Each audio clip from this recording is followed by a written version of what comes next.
think we have to admit everyone. So let me just go ahead and do that.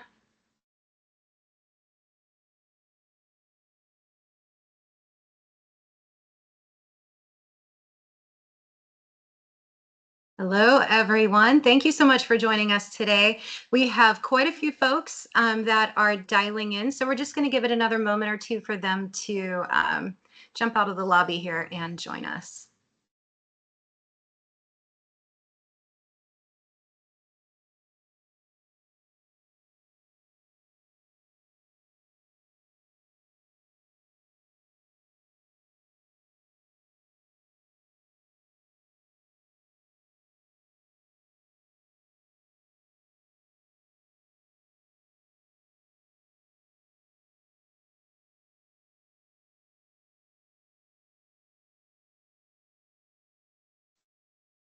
We still have some folks joining us, so just go over a little bit of housekeeping for you.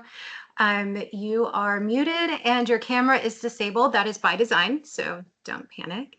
That is just because we have a ton of fantastic information to go over with you today, and we want to make sure that we get through everything and still have time for Q&A at the end. You should see a Q&A option at the top of your screen. Please feel free to put any questions that you have into that Q&A box at any point in time. And we have a group of folks here available who will be answering your questions, but then also we're going to try to have some time at the end to do some live Q&A and go over any questions that you have. So just give it another moment here, and then we will go ahead and get started.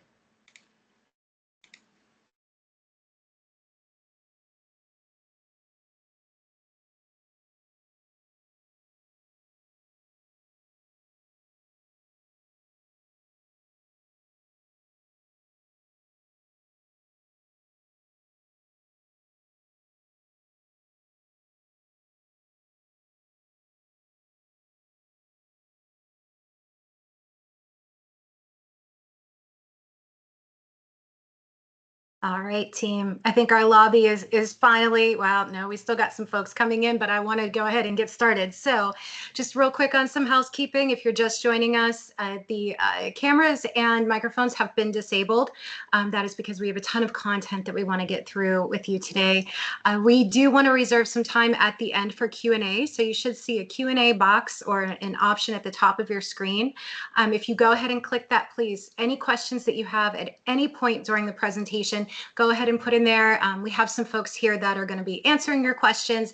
And also, hopefully, we have some time at the end that we can do just some live Q&A sessions. And with that, let's go ahead and get started, team. So good afternoon, everyone, and welcome to today's webinar. I am Kim Angelone, the Program Director at ACI, and I'm thrilled to have you join us as we explore two groundbreaking tools that are transforming the appraisal industry, ACI Workbench and TrueTracts. Today, I'm joined by two incredible experts. First, we have Evelyn Schallberger, Product Manager at ACI, who has been leading the charge for our UAD 3.6 initiatives. Evelyn is passionate about creating innovative solutions that empower appraisers, and she'll be walking us through a live demo of Workbench, our dynamic cloud-based platform designed to streamline workflows and prepare appraisers for the future. Next, we're excited to have Paul Rowe, National Director at True Footage. With nearly 2 decades of experience as a real estate appraiser, Paul has a deep understanding of the industry's challenges and opportunities. He'll be showcasing TrueTracts, a powerful tool designed to simplify market analysis and enhance the credibility of appraisal reports. So here's what you can expect during today's session. Evelyn will kick things off with a demo of Workbench, showing you how it can revolutionize your workflow. Then Paul will take the stage to introduce TrueTracts and demonstrate how it can optimize your market analysis. Finally, we'll wrap up with a live Q&A session, so please be sure to stick around, get your questions answered, make good use of that Q&A box at the top of your screen. We're excited to share these tools with you today and show you how they can help you adapt and thrive in this constantly evolving industry. So let's get started. Evelyn, over to you. Thanks, Kim. I'm going to go ahead and steal screen share here because, as Kim noted, we've got a lot of content to share with y'all. Very excited to do so. So first things first, we're going to dive into ACI Sky Workbench. Now, if you're unfamiliar, if you haven't attended one of our webinars, if you haven't heard us talking about this, if you're not on our email list, all the things, right? This is our cloud-based solution for UAD 3.6. So right when a user logs in, what you are going to see is your order dashboard. Now, I'm going to go through a lot of different tools in here, high level, and talk you through some of the tools in here that will make you more efficient when it comes to developing your URAR, as well as walking through how to complete the URAR in here. And then some data elements that are in here as well that we're displaying for y'all. So again, what you're going to see here right when you log in is your order dashboard. And this is specifically for your 3.6 orders, all your URARs, your reports for 3.6 will live in ACI Sky Workbench. And some features and tools in here that are helpful, maybe not necessarily unique to just the URAR, but helpful for you. When you're creating orders, you'll be able to filter down based on your inspection status, just to help you within your own workflow to determine what's next. What report do I want to work on now? Do I have new items, new orders that have come through the pipeline where I need to schedule inspection or do anything with it, right? And maybe enter in POC information. Maybe you've got some that are unscheduled that you do want to schedule. We've got some scheduled and you want to map out your day. Where are you going first? Some that have already been inspected. Maybe you're handing this off to someone in the office to go through and import your images or do, some preliminary data entry, and then you review that at a later point. Or maybe it's done and you need to grab all of the files in there and store them for your work file locally. So again, a nice to have in here to help you with the process, not unique necessarily to the URAR. But what else is on this screen? There's a lot of data, a lot of orders that are in here. Where's this coming from? Once a user creates an order in ACI Sky Workbench, we're going to pull in some public record information as well as some Street View images to give you a quick synopsis of what you're getting into with this particular order. So the image itself is a Google Street View image that's pulling in, and then the data that's coming through here is pulling from our integration with Data Tree. And Data Tree is a First American data product that we are integrating with to provide you with just more data. Now, when you tell us that's not right? Or if you tell us that's not the data I want to use, your data always will override it here. But initially, when you create the order, it's doing some back-end work for you to say at 57 Valencia Drive, this is a 3-bedroom, 2-bath subject property. We do display GLA in a lot of instances still. They are never going to be that GLA element is never mapped into your URAR because we know GLA is not a data element that is in 3.6, right? We're using above area grade, finished, unfinished, standard, non-standard, all that good stuff. So while it's here for familiarity, it's not mapping in anywhere into your URAR, just for reference there. But again, just some preliminary information here for you to consider before you dive into the order. Now, when I open up an order and I am taking into consideration any of the elements that we've added in when we created the order, the client fee, all of this good stuff. Now this is a test order, a fake order, if you will. So that's why we've got XYZ lender, client ABC, all that good information. But what you see on the screen as well immediately is our report tracker, our progress tracker bar on the left-hand side. Now we're going to dive into this in greater detail here in a few minutes, but this is where your URAR starts to come to life, and you'll be able to access this through any point during the life cycle of the appraisal for you to get started on your order, or if you want to instead pop over to our subject and market research tab, this is where you can start to see some additional data for the subject property come through for consideration. So you're going to see that same image come through, Google Street View image. Then we're going to put together a little map here for you with potential sales for you to consider, and we'll dive further here into that as well in just a second. But the data that's listed on here, we've got descriptions, legal descriptions, broker remarks in here. This is all for your review and consideration. Again, none of this will map into your URAR unless you decide you would like it to. And we're going to also call out if there are discrepancies here for any items, right? Again, Data Tree is a data product from First American that has access to both public record and MLS data. So we'll show you the source in every instance so that you can decide. And then there will be an option to add this into your URAR should you feel that it's relevant, right? Trust but verify in here. Site and utilities data, general property characteristics data, exterior details, interior details, lots that we could include in here for your review and for consideration.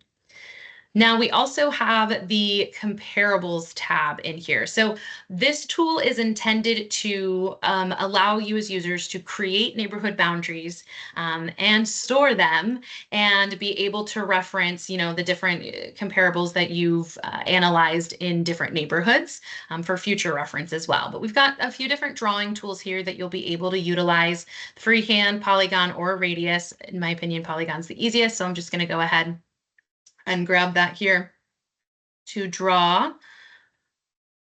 Let's see this boundary for you. So once I close that boundary, right, we see now that it's filled in. The subject property itself is already identified in the center. When I tell it to search, what that's going to do is pull in some sales for consideration, again, from Data Tree as a source for you to consider. When we do that, it's going to pull in, again, the relevant comparables for consideration within that boundary that you've drawn.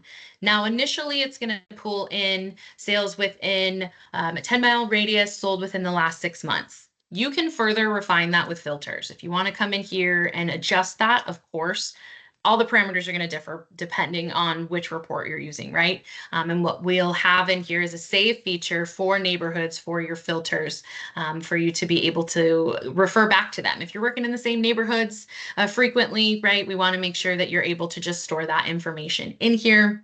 But also with our data providers that we're integrating with, that gives you some more robust data in here, right? You'll be able to click our import button and you'll be able to select the provider that you're going to be importing from your CSV on, drag and drop that file in here. And once we attach it and import it on the back end, we'll see some additional data points that come through, and they should be identified separately from the individual dots that we added in here. And you'll see the source name that should come up notifying us that it's not Data Tree data.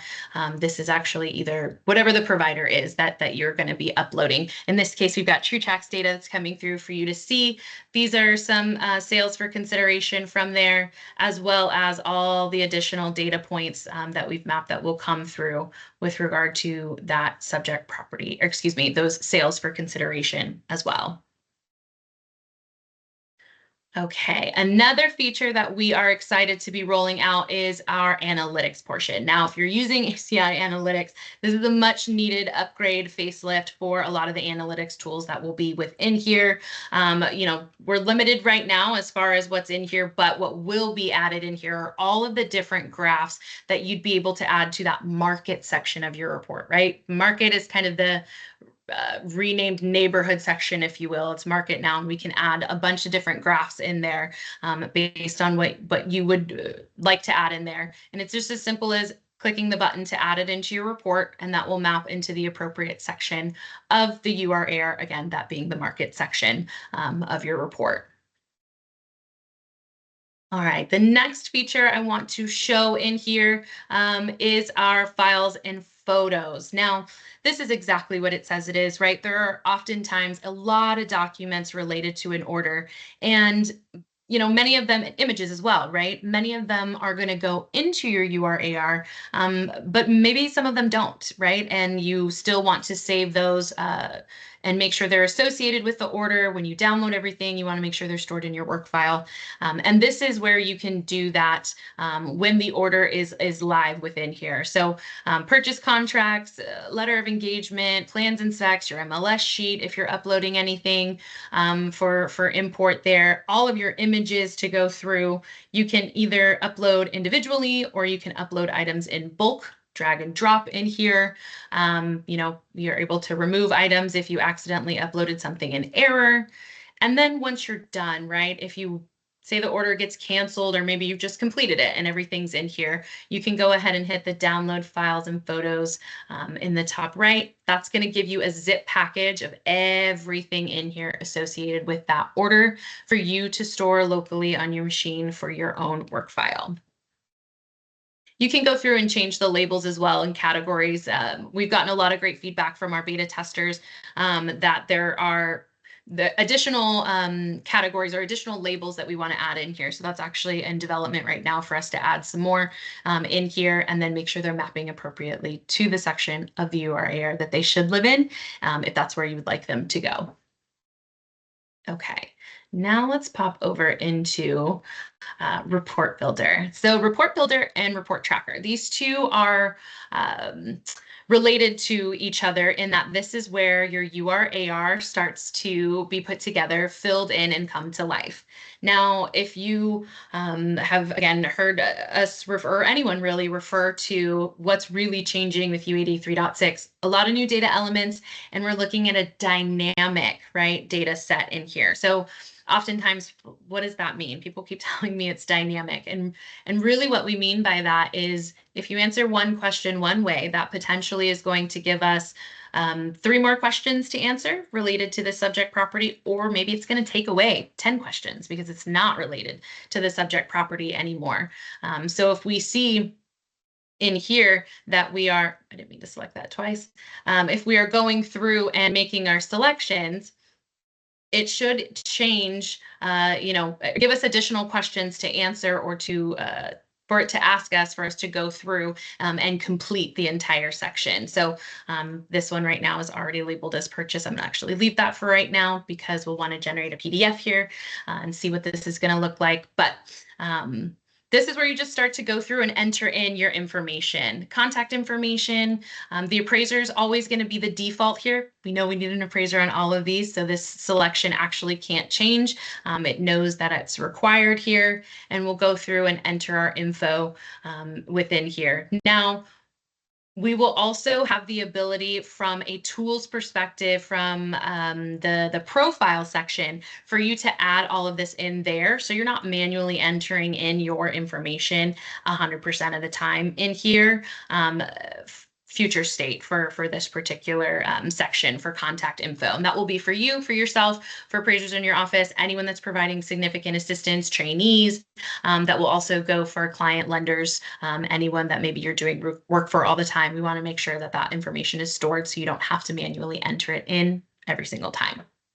But one thing I also want to call out about our workflow is I clicked on the report builder and it's automatically starting me in the assignment section, right? That is the first section of the URAR for all of them. Now we know that some of these sections will change based on the property type as we start to refine that here and tell the report what the property type is. But if you want to, you're able to jump into any section at any point in time and start to fill in different parts of your URAR. Now, what our tracker will do on the left side, this navigation bar, is make you aware, hey, this one's in progress. You still have some work to do here. And as you see, the rest of them continue to say not started because we haven't dove into those just yet. But here again is where we see some of that dynamic nature come into play. Special tax assessment. If I say yes, then I get a description box. What are those special tax assessments? If we say no, box goes away because that question is not relevant. So that's what we mean when we say dynamic. It's what we mean when we say Workbench offers field level validations. Really all of the selections in here, all of the enumerations that you can go through and select are direct from the GSE's requirements. So as far as getting back clarification requests, revisions, depending on what your client refers to them as, we're really, really hoping that this is going to minimize things significantly. So our first layer of defense is that we have field level validation in here, making it to where you can only select an option that the GSEs have provided within this list.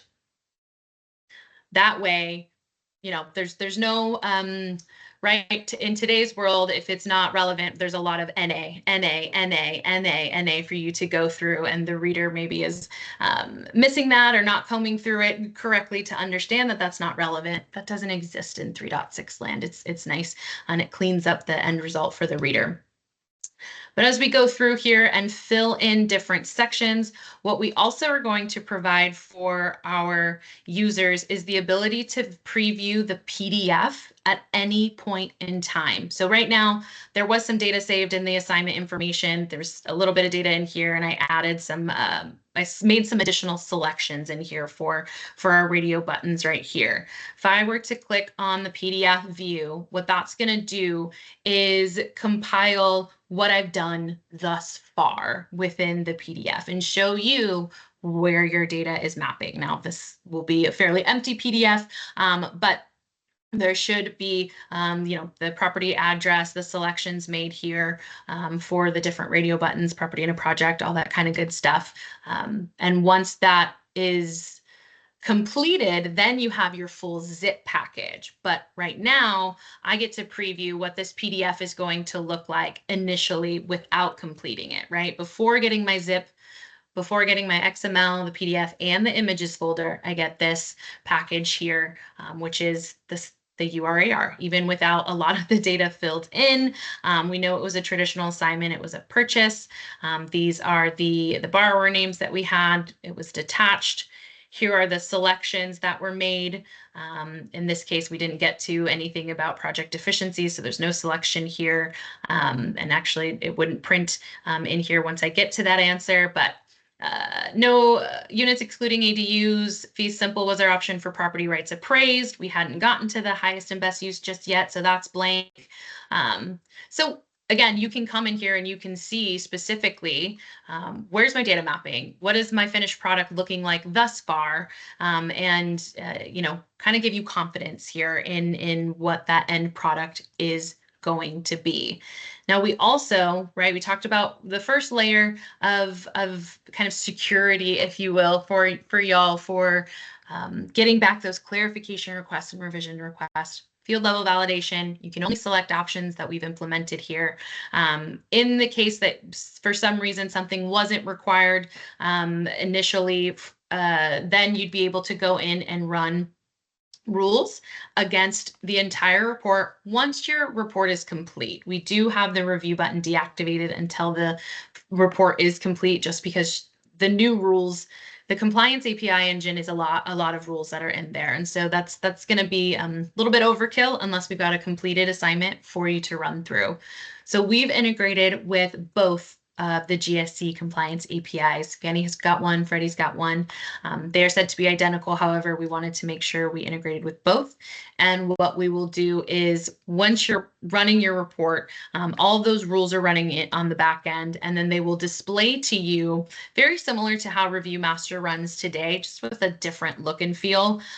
Critical errors are always going to be in red to indicate to you these absolutely need changes. You won't be able to submit your final report without making these changes. And then the warnings are per the GSC's items that you'll want to review. You might want to consider making edits here, but technically you could go through and submit these without making any changes. All right, and one of the other features that I want to show in here that I'm very, very excited about is our feedback modal. This is how we say, in a lot of other ways as well, but this is primarily how I'm able to confidently say this platform is made for appraisers by appraisers. I am not an appraiser. However, we make sure we stay in the room with appraisers constantly to understand what it is that they need when it comes to technology, right? We built the foundation of what the GSEs require and those fields that you can select from and make sure that it's dynamic and that you can navigate wherever you'd like to navigate when you see fit.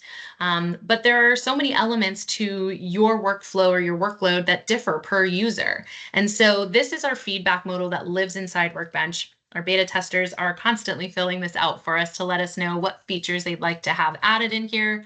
So this lives within Workbench. They can select a category. They can give us the feedback. My team is immediately notified, and then we have, processes in place where we review them. We meet with them weekly to go over and analyze them. And just to share with this group, 35 to about 40% of the feedback that we have gotten thus far from our beta testers has either changed our requirements that we have written or influenced brand new ones to be written for the platform. So we're very excited to say, and we truly mean it when we say this is built for appraisers by appraisers. And we're going to continue to do that because, again, while we're good with the foundation, we know what the GSEs want. We want to make sure we also have tools in place that really help make you more efficient, make your jobs a little easier and enjoyable. So that's everything that I did want to show in ACI Sky Workbench today. If there aren't any questions that we want to pause for really quick, otherwise I'm going to hand it over to Paul. Sorry, I jumped the gun on the share. I thought it was going to. Oh, you're all good. So pause for questions. If there's questions you guys want to handle, go ahead. There's lots of questions actually, but I think, I mean, I've been typing feverishly, so I think I've been doing a somewhat decent job of keeping on top of them. So go ahead, Paul, feel free to jump on in. Great. Okay. So we're going to jump into TrueTracts. Now, this is typically an hour presentation. I'm squeezing into like a 20 to 25 minute bag. So I'm going to move quickly. This is not meant to be a training. This is just meant to be an overview. So join our Facebook group. We have an hour and a half training that really dives deep into all the nuances of this tool. So let's get started here. I'm going to talk you through the process. We'll go through that pretty quick with some slides, then I'll get into a live demo. I'll go through that pretty quick, and then we'll talk pricing. So TrueTracts, we want to build a strong foundation on the market definition tab. So we're going to help you define your market in a data-driven way. We're going to give you this really intuitive, cool heat map to help guide you. This is going to help you build a large curated data set of competing properties that we're then going to use to fuel our time adjustments, feature adjustments, and other things later on in the process. Then we move to market analysis, and we're going to analyze all of those different trends. I will show you that actually in the tool rather than spend time talking about that here. Then we just built an integration to Spark. So there's already thousands of appraisers using Spark to import and clean your data. One of the best tools on the market for that. We have integrated that with TrueTracts. So you simply click a button in TrueTracts, it opens up a Spark session tied to that session. You import your comps the way you normally do. You do the cost approach if you want, and then you export that right back into TrueTracts. And now you have all your data cleaned and you just save 20 minutes of data entry. That is typically $69 a month. That is included in your TrueTracts Pro subscription. Then we go over to feature adjustments. Super excited about this. So we are providing you guys with 4 statistically independent methods. We're using GAM, that's big data market reaction modeling. You can see the chart down here below. What's really cool about GAM is it's analyzing all the differences in the features simultaneously, and it's drawing you this very cool chart that shows, in some cases, the law of diminishing returns.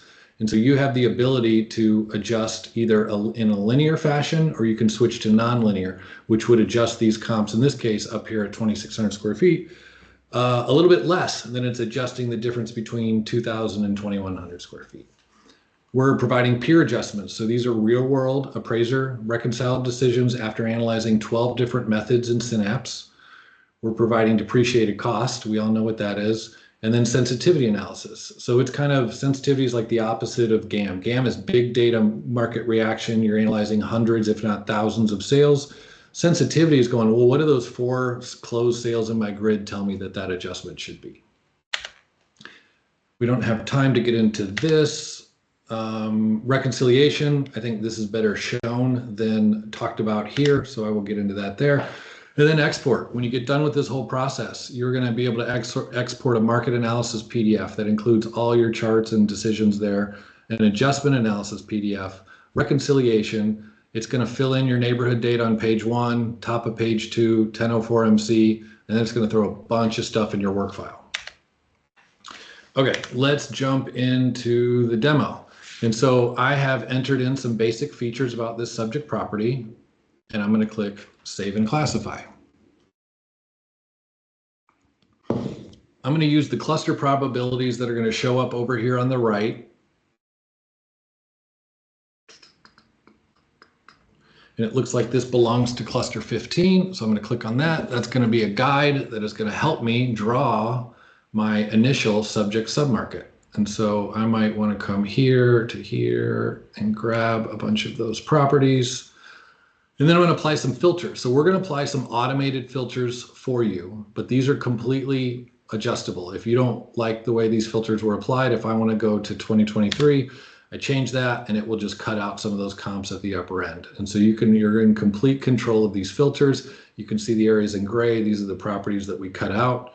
But the idea here is you want this data set to be competing properties. And so you're going to apply those filters. You want to get at least 100 properties in here. Right here we have 269. And so we're going to go ahead and click create heat map. So this is one of the coolest things about this tool. Right now it is training a statistical model on all of the sales within those boundaries I just drew and within the filters I just applied. And it's learning the relationship between features and sale price. It's then going to take what it learned from that and it's going to try and predict the sale price of all of the homes that have sold in the last 5 years in the area. And it's going to then, when it predicts those sale prices within 3%, those are going to be colored in a dark green area.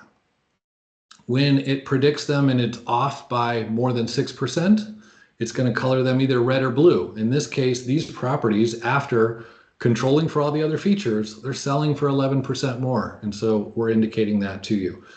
The other really important thing about this is, so we have 269 sales over 5 years, but the tool has automatically gathered another 1,067 sales for us to fuel our adjustments for time and for features. We've learned that when you use GAM, it can be really, really powerful to analyze time and feature adjustments, but it wants a lot of data. And so we've found a way for you guys to get that pretty quickly because we're grabbing all the home sales that are located in these dark green areas. These are areas where the model was able to predict those sale prices based on what it learned from these sales, meaning these are similar homes with similar features selling for similar prices. And they can really help us understand the market reaction to adjustments for time and features. We're then going to move on to market analysis. So now we've got this large curated data set. It's not just a huge data set of a bunch of random properties. These are similar properties in the same market. So I'm going to click on that and it's going to load up our sale price, our time adjustment graph, supply, days on market, all kinds of different stuff. I won't spend a ton of time analyzing this, but let's just focus on sale price trend. We're doing some really cool stuff here. This is not just plotting raw sale price and drawing the line. We're using adjusted sale prices. So we're using GAM to first adjust all of these properties for their differences. Then we're plotting them on the line. There's a lot of reasons we do that, but it ends up with a much more credible trend. We're also including pending sales to really fine tune this most recent time period.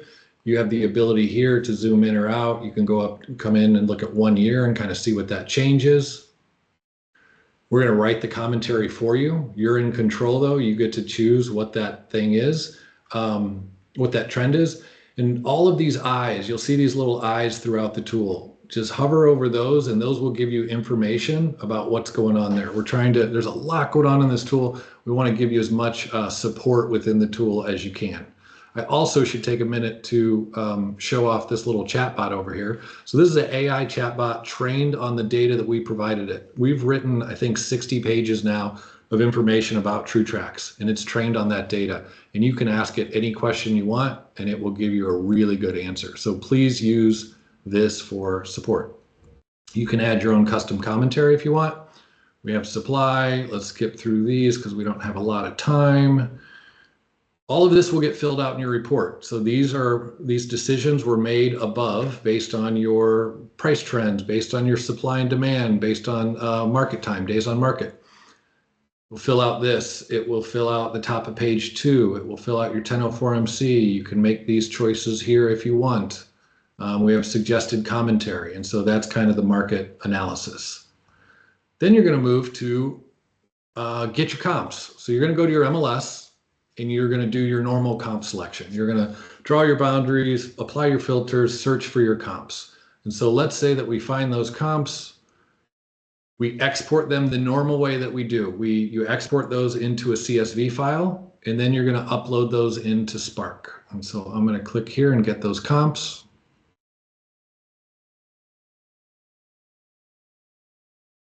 And if you have a subject file, you want to upload that as well. So we'll do that next. And for those of you not familiar with Spark, Spark right now is comparing the MLS data you just sent it to public records, and it's also cleaning it up and putting it in UAD format. So you just save 20 minutes of data entry because you've got all this stuff filled out. I can hover over these red. These are where there's a discrepancy, and I can change these. I won't spend a lot of time on that right now. And then I'm going to hit export. I'm going to click go. And this is now going to send all of this data back into TrueTracts. And so it's going to open up this session. It's now grabbing all that data, loading it in. If you did the cost approach in Spark, it will pull that in also, and it'll import it into ACI when it comes time to export. And then what is the other thing? Prior sales history. So it is also grabbing the prior sale history for the subject for 3 years and the comps for 1 year. Okay, so now this tells us that the Spark data import was successful. So it's going to load that up. And so what we want to do here is on grid cleanup, we just want to focus on getting the data correct. So all we're focused on, we're not focused on adjustments. We're just making sure all of this data is exactly how we want it. So we're making sure the basement finish is right, the porch patio deck, all of this stuff is the way we want it, so that when we move on, now all we have to do is analyze it. We don't have to worry about changing these things. You can see by default, it has defaulted to quality and condition ratings. I told it the subject was rated these things, and it is going to default to that for your comps, but you're in control. You change those, hover over the tooltip. These are the new UAD definitions for these. If you change these, we will default to a depreciated cost adjustment that you're later going to refine in your grid. There's a lot of stuff we could go over there. We're going to skip all that, and we're going to move next to adjustments. Okay, so now it's analyzing. Again, we got that big data set. We have the first group of 200 and some properties over 5 years, but then it grabbed those competing submarket properties of, I think there were over 1,000. And now we get to analyze those and see what's going on. So spend a little bit of time here. So this is the GAM model here on the left. You see all of the data points. We basically adjusted for everything except for GLA. We plot those, and then we fit a GAM model, smooth yet flexible trend line through that data. Because we know your comps now, we don't care about the rate of change from 2,400 to 2,600. You could see the law of diminishing returns is taking place up here, but we don't care about that in this example because the smallest comp is 1,900, the biggest comp's 2,300. We care about this rate of change right here. And so that number is 96. So $96 is the indicated adjustment. That's the best guess estimate. It's providing you a range, $89 to $104. This is the 90% credible interval. That's a statistical term that basically means anything in here is supported. The model is 90% sure that the true adjustment lies within this range. So this is just one method. Now we have these other three methods over here, and we get to decide which ones we want to rely on. And so we have peer adjustments. I would love to spend some time on this. We don't have time, but we're gathering, we have over 3.3 million adjustments that appraisers have used in Synapse, where they've reconciled 12 different methods into an adjustment. We're filtering all of those with an algorithm to make sure we're grabbing similar adjustments made on similar properties in the same or similar market. And we're getting at least 100 of those, and we're showing you the percentiles. So it looks like the median adjustment appraisers made on a similar property in this market was $85, the low, the high. Then we have depreciated cost. Everybody knows what that is. And then we have sensitivity. So the way that I would approach this problem is I have a range of 89 to 104, 63 to 100, depreciated cost at 95. Sensitivity is telling me I want to be at the high end of that. And so I could, if I don't like depreciated cost, I simply toggle it off. And you can see the commentary down here changes, right? If I toggle these off, that commentary is going to change accordingly. So I just want the methods that, as the appraiser, I'm in control, which one of these make the most sense to me. And in this case, I would like to use this. I would like to use peer adjustments. Heck, depreciated cost kind of lines up there. What sensitivity is telling me is I want to be at the upper end of these ranges. And so I could go as high as 100 here, 100 would work here, and 95 is kind of in that range. So I might reconcile this at 100, and I'm going to toggle sensitivity on. And so I have 4 different methods supporting my adjustment of $100 in this example. Lot size, we could run through a similar example. We have $1.60 to $5.20. That's 3.3 is the best guess estimate. That really lines up with peer. We can't do depreciated cost on lot size. Sensitivity says you want to be at the low end. That's the number that's going to narrow the range, the adjusted range of your comps the most. And so maybe I want to consider that as well. And maybe I want to come down here at $2. So now I'm within what GAM is supporting, I'm within what peer is supporting, and I'm using sensitivity to come in at the lower end of both. And then I have all this awesome commentary written for me. It's gonna be really hard for an underwriter to try and have the guts to ask you to explain how you got your lot size adjustment. Bathrooms, similar thing. Let me see where we're at with time. Okay, I'm not going to go through all of these. Let me do bathrooms and then we'll move on. I won't scroll through all of them. But in this case, we have 16, the best guess estimate. It's a little higher here, but the low end at 12.7 is within peer. So I could toggle peer on. I could use GAM and peer, which is in line with depreciated costs. Sensitivity says go to the low end. And so I might do this and go 12,000. And again, I have 4 methods. Now there's not a perfect right way to do this. You might say, you know what? I don't want any of these methods. I just really like this and I want to use 16. That's okay too. You're in control.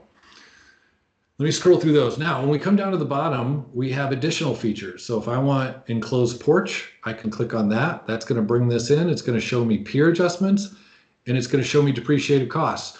We don't know how big or small or what kind of quality your porch is, and so you get to choose. We're providing you a table from our depreciated cost provider, and you hover over these. These will tell you what that quality is, and these will tell you the size of what those are. And so if I want to use depreciated cost, maybe I do that, and I enter in 16,000 because I have an above average enclosed porch quality, and it's about 500 square feet. So that would work there. We also have a bunch of other features, and then if you need to add a custom feature that is not supported, you can do that here. You enter the name, REO short sale, and then you type in your support for that, you click submit, and now you have your support for your REO sale right here along with all your other adjustments. Now we're going to move on to reconciliation. So you've done all this work to get to this point, and now you get to fine tune this grid. So you can click on the full grid view, which is going to show you every single field. That's a lot, right? Let me zoom out here. Or you can click on analysis mode. That just gets rid of all the nonsense. Like you've already cleaned the grid. You don't want to see that all of these have one story because you're not going to do anything with that. So we're going to hide that stuff for you. So you guys can see in yellow, all those yellow fields, those disappear. So you can really focus on what matters. I can click into each of these comps. And I can go through here and I can try and fine tune my quality and condition adjustments. I can hit the down arrow. That takes me to the next comp. I hit the right arrow. I quickly go through those. And so I might say here, if I go back to this grid, see, this one's adjusting really low. And so let's say I jumped into the photos saying, you know what, that's not a C4 plus. That's more of a C4 minus. That was in bad condition. It's going to apply a depreciated cost adjustment to that. And now it brought it more in line with the rest of these comps. You can scroll down here and make sure you don't have any functional obsolescence with any of your comps. And so once you finalize this grid, you lock everything in. Let me show you one other feature. Let's say I want to revisit GLA, but I don't want to go back to feature adjustments. I just click GLA and this whole module pops right up here and it has highlighted the GLA row. And so I can see the GLA row, I can modify what I'm relying on or what I'm not and go through that process. Let me get rid of that. And then when you're done, you got all this locked in, you click on this, it opens up a reconciliation dashboard. I don't have time to go through all of this, but we're basically, you're rating your comps. We default to ratings based on your gross adjustments. You are in control, you can change these. Those give us the weights. We then do some math here to get the most likely value. We then give you a supported range. So you can pick any number in here and you are statistically supported. If you want to know more about that, This will go in your report and it explains to the reader exactly what's going on here. So please read that. And I might want to reconcile this. Maybe this is a property that's got multiple offers at 470 or above. And so I'm going to reconcile this a little bit at the higher end of the range, which this has a 73% likelihood to be the right value compared to the best guess estimate. You can then add some more commentary down here. I won't do this now. You can pop this out. It will open up in a separate, the grid will open up in a read-only view. You can move that to another monitor so that you can type all your reconciliation while looking at that grid. Then you're going to proceed to the export. And then this takes a while to load because there's a lot of stuff going in here. I'll quickly run through what this is. So you're going to get this market analysis PDF that shows all the filters you applied, defines everything, explains to the reader. You got the heat map. You can zoom in and make that exactly how you want it to look in your report. We have all of the sale price trends. Right now, this is showing 5 years. If I want to change that to 1 year in my report, I click that. It changes to 1 year. 1004MC, all this is going to go in your work file, the calculations that were done, the farm list. These are all of those properties that are in your analysis. That goes in your work file. This will go in your report. We're explaining the process. We're explaining GAM, the generalized additive model, the different methods we're using. We're putting the charts, all the commentary in. And then lastly, we are putting the reconciliation, which is really good, deep support for how you reconcile all of that great data into an opinion of value. And then you export, send it right into ACI. Stuff will go into the work file, stuff will go into the report.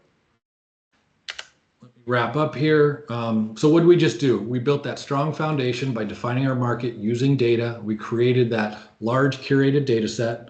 We then analyzed the market intelligently. We imported our comps efficiently, saving 20 minutes of data entry. We reconciled the adjustments with confidence. We help tell the story with all of that dynamic commentary that we wrote for you. And then we close the loop with smart reconciliation.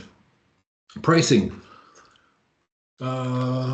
Next. Okay, right now, Spark and Synapse. Spark is $69 a month unlimited. Synapse is $30. That's $99 a month. You get market analysis, adjustment support, and comp cleaning.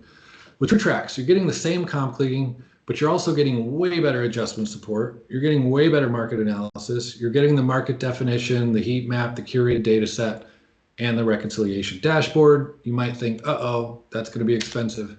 It's not. Same price. So we are not raising the price at all, but we're giving you guys a ton more.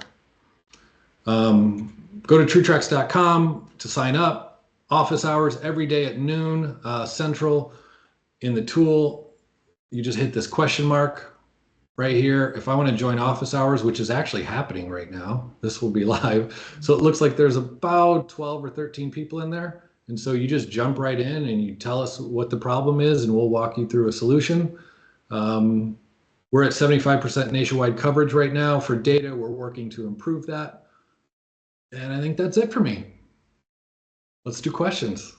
All right, fantastic. Thanks so much, Paul. I'm going to go ahead and just put this up on the screen for the folks here. There we go. Okay, everybody should be able to see my screen. So we have two offers that we are providing to all webinar attendees today. For ACI, you can have $75 off of your subscription. Just head over to aciweb.com/webinar promo. And for True Footage, they are offering a free 2-week trial. Head over to TrueTracts.com for more information there. I have lots of questions. It's been quite a busy chat while you guys were going through your presentations. So I have a few pulled aside. There's been multiple questions about data. And so I'll pose this out to both Paul and Evelyn here. So where the data that you're using, where exactly is this coming from? Is it public records? Is it MLS? What is the coverage? And is there any type of data validation that is done? So Paul, do you want to take that first? Yeah, so our data, we have an MLS data feed where every day we get the updated listings and sales and all that from the different MLSs. Again, we're in 75% of the markets. We don't have access to all of them, but in the markets we're in, we get like 99% of those sales. So It will miss one here or there, but it's not, when you're dealing with hundreds of data points to analyze stuff, if you miss one, it's not going to change the data set much. With Spark, we are also using Realist, I believe, is our public records provider there. So we're actually using MLS and public records there. Thank you much. Evelyn? Evelyn, I see your mouth moving, but I can't hear a single thing you're saying. Nope, got nothing.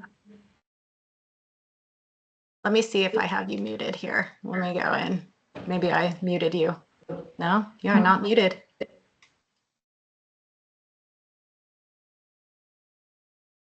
Oh, Evelyn. I think I can answer that for her because she addressed I can actually. Here, let me take this one, Paul. Sorry, Evelyn. I'm going to steal your thunder. So for Workbench, we have various sources of data that are coming into our solution. Primarily, it's coming from DataTree, First American's data solution.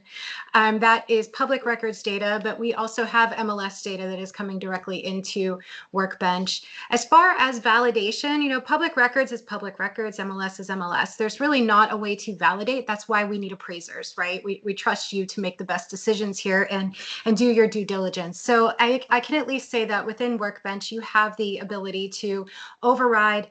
You can select which data elements you want to include, which ones you do not want to include. We've actually also been talking to our Innovation Council, and one of the ideas that came up recently was, you know, in my certain market, every time they do like square footage, it's wrong every single time. I don't ever want to use square footage.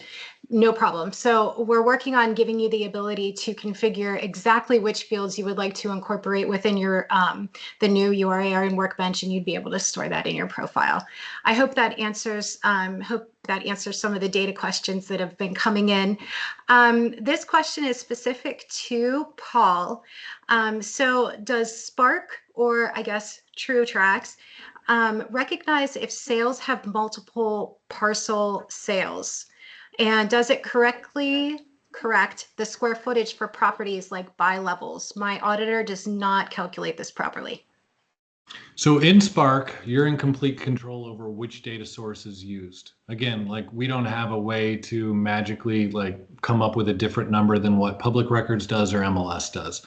We're limited to those choices. So if your MLS is telling us that it's 2,000 square feet on a bi-level and there's 1,000 in the basement, but they're not telling us that, and public records is also telling us 2,000, we have no way to like cut that in half and divide out the basement. So you would have to do that during the data cleanup in the grid. But what we have learned from TrueTracts, when you're analyzing big data sets, those little minor things don't impact the data as much as with, like in your comps in a grid, you want to spend 5 minutes on each comp, making sure that's really good. That's important. But when you're dealing with 1,000 data points to try and figure out a GLA adjustment, it's really not that big of a deal if some of them don't have the right data. Fantastic. Thank you. Evelyn, I'm assuming that you are still unable. I don't know. We heard you. Yay. Great. I did nothing different, but I'm here. All right. Well, just in time for this super loaded question that I have. I think this is kind of like a 3-in-1 here. So I'm going to answer I'm going to ask you one question at a time, but just know that there's 3 coming at you. Okay. So the first one, 2.6 offers a file lister will that be part of 3.6? File lister meaning? Like whenever they go into the desktop, they have the ability to say, all right, well, this is an exterior, so I'm going to select a 2055, or this is an interior, so I'm going to select a 1004. Like how is that managed with 3.6? Oh, gotcha. So that's really by the property valuation method, right? That we're looking at in here. So it's not a 1-for-1. Like if that hasn't been abundantly clear from any of the content that is out there with regard to 3.6 versus 2.6, the data elements are different. Yes, there are some that are the